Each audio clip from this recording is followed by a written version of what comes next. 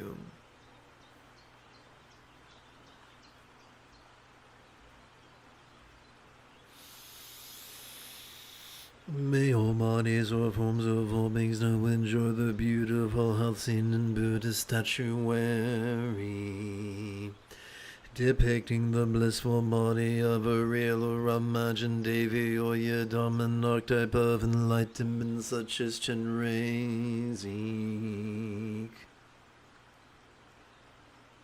Let's make sure that's fitting on the screen. Okay. Oh, look at that.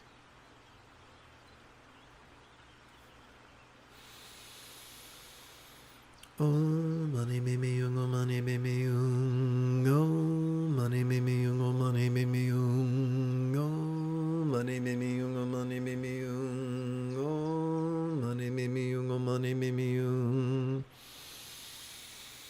om mani mimi yung, om mani mimi yung, om mani mimi yung, om mani mimi yung, om mani mimi yung, om mani mimi yung, om mani mimi yung. Let us take a moment to consider all the people enduring needless illness for treatable conditions, including the people languishing from a lack of water and a lack of food, even though there is plenty.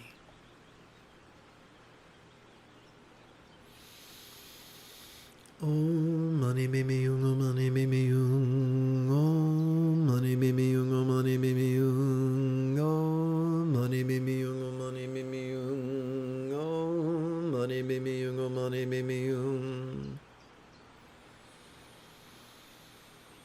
om mani mimi yung, om mani mimi yung, om mani mimi yung, om mani mimi yung, om mani mimi yung, om mani mimi yung. Mani mimi yung, mani mimi yung.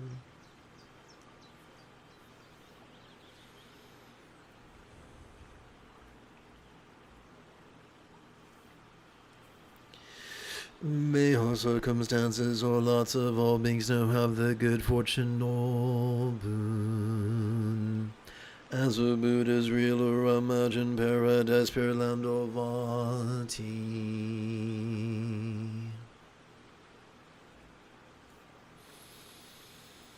Om mani mimi yung, om mani mimi yung, om mani mimi yung, om mani mimi yung, om mani mimi yung, om mani mimi yung, om mani mimi yung, om mani mimi yung,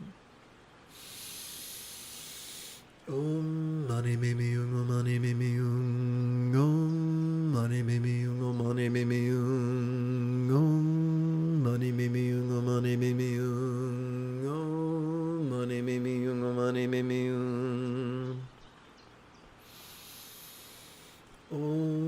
Mani mimi yung, mani mimi yung, om mani mimi yung, mani mimi yung, om mani mimi yung, mani mimi yung, om mani mimi yung, mani mimi yung, om mani mimi yung, mani mimi yung, om mani mimi yung, mani mimi yung. Mani mimi yung, mani mimi yung, mani mimi yung, mani mimi yung, mani mimi yung, mani mimi yung.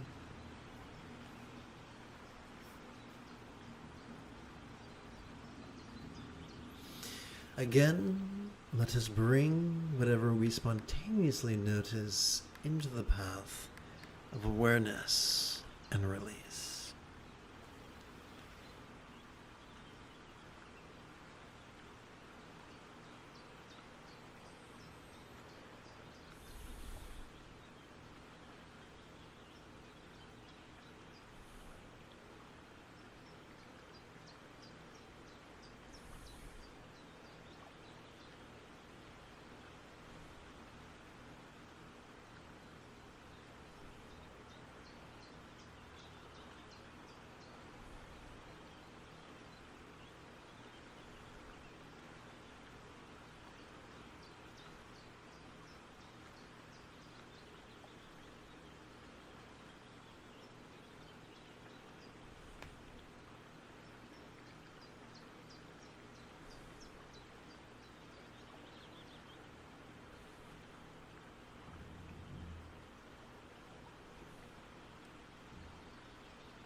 Kevin and Jay, you guys are beautiful.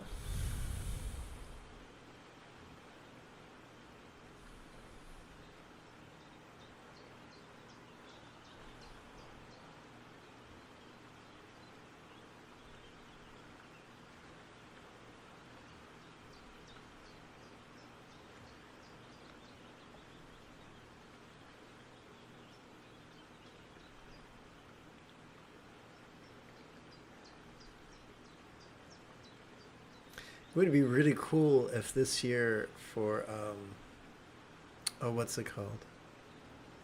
For the holidays, you could get a card made, you know, with a photographer of you two with the cats.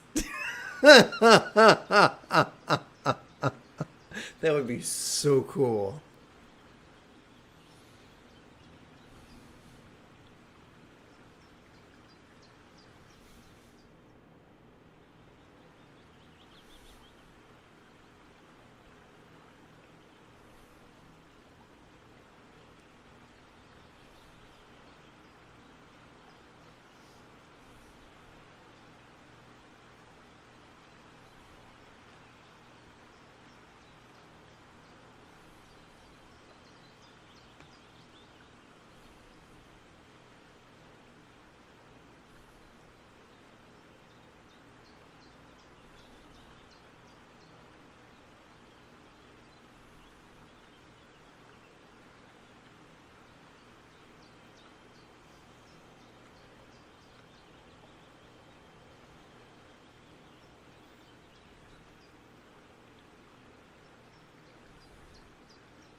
A study was done, and the more stressed people are, the more they crave patriarchy.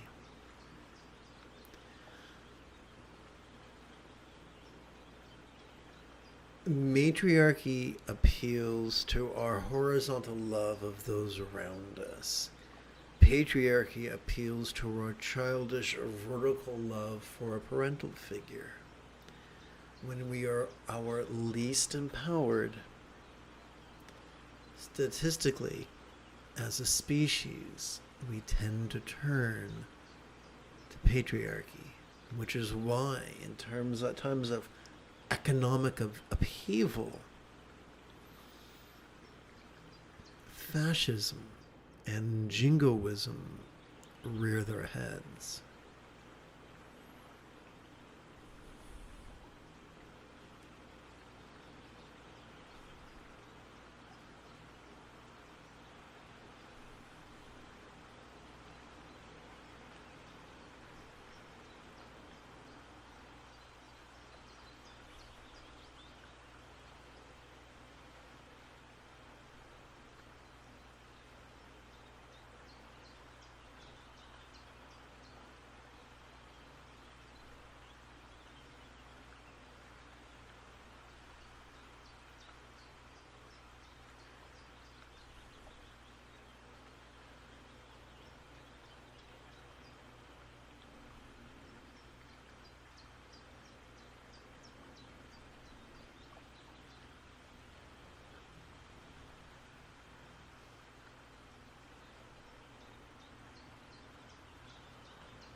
Let us bring the four bases of mindfulness into the ultimate practice of love and release.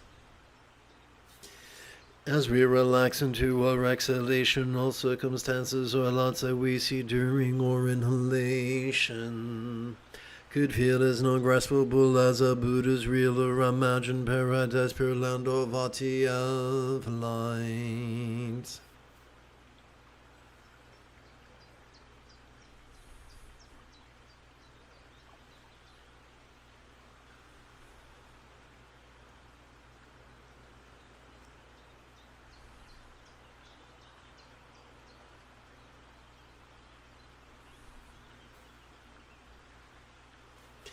As we relax into our exhalation, all bodies or forms that we feel during our inhalations. Ooh, this is a better change. Let's see here.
As we relax into our exhalation, all sensual bodies or forms that we perceive during our inhalation could feel as non-graspable as an archetype Devi or Yadam of enlightenment.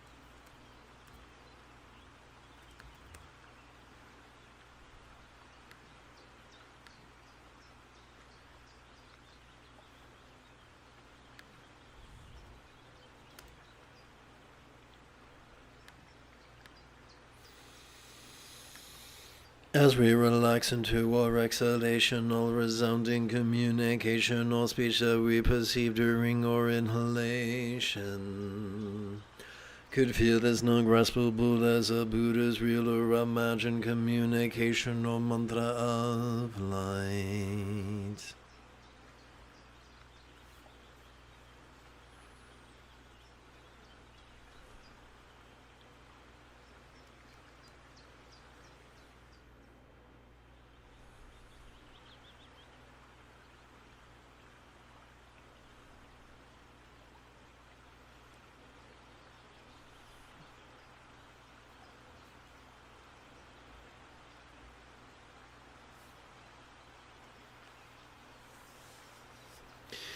As we relax into our exhalation, all perception, emotion, intention, cognition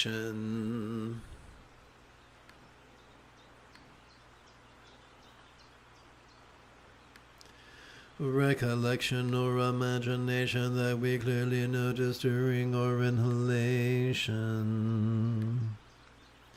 could feel as non-graspable as a Buddha's real or imagined syllable or bija of light.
In our compassion may we long to free all beings from the toxic tyranny of ever.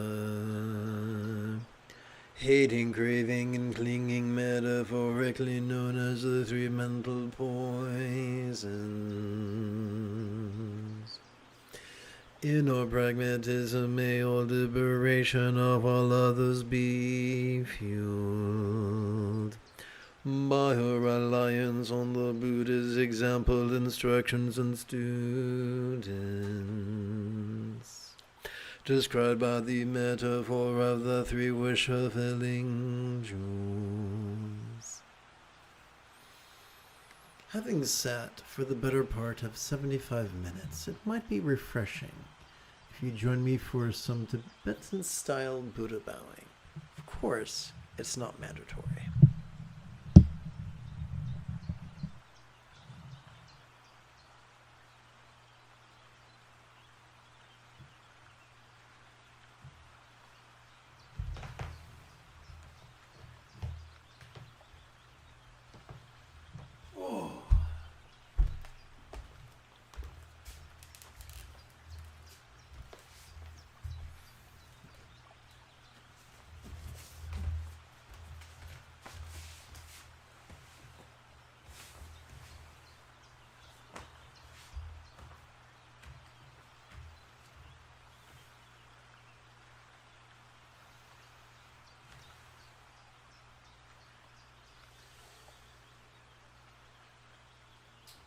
May we free all through the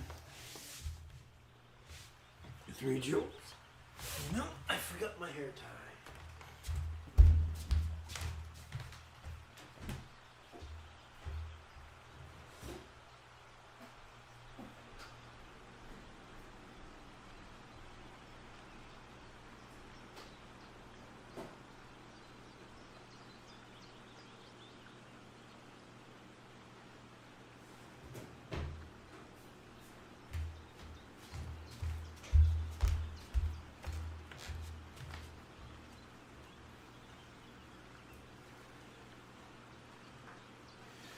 May we free all through the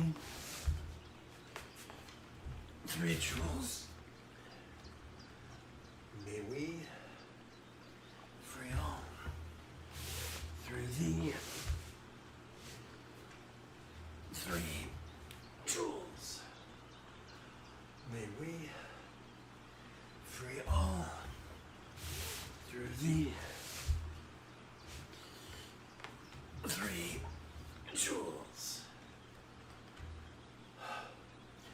May we free all through the three jewels. May we free all through the three jewels. May we free all through the three jewels. May we free all through the three jewels. May we free all through the three jewels. May we free all through the three jewels. May we free all through the three jewels. May we free all through the three jewels. May we free all through through the 3 jewels. May we free all through the 3 jewels. May we free all through the 3 jewels.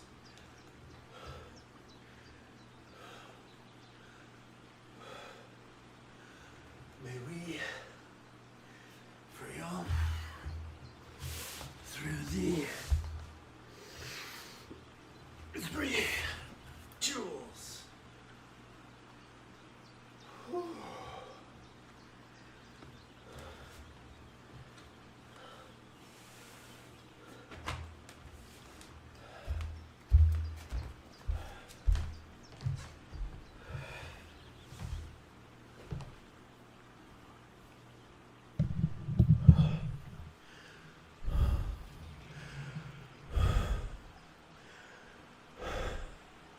Well, that was invigorating.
Let us seal this evening's practice by chanting love and letting go's wishes for universal enlightenment and well-being. May all minds of all beings lucid yet void no be as enlightened as a Buddha's mind symbolized by a unsuitable Misha. May all speech of all beings resounding yet void no be as loving as a Buddha's speech symbolized by a multi-syllable mantra. May all forms of all beings sensual yet void no be as healthy as a Yidam octave depicted in Buddha's statuary. May all lots of all beings appearing yet void no be as fortunate as a pure land of lore represented in Buddhist paintings.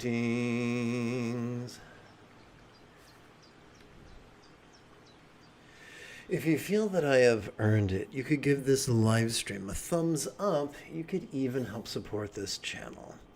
In approximately 10 1/3 hours, I would very much like to return to lead tomorrow's early meditation class and group practice.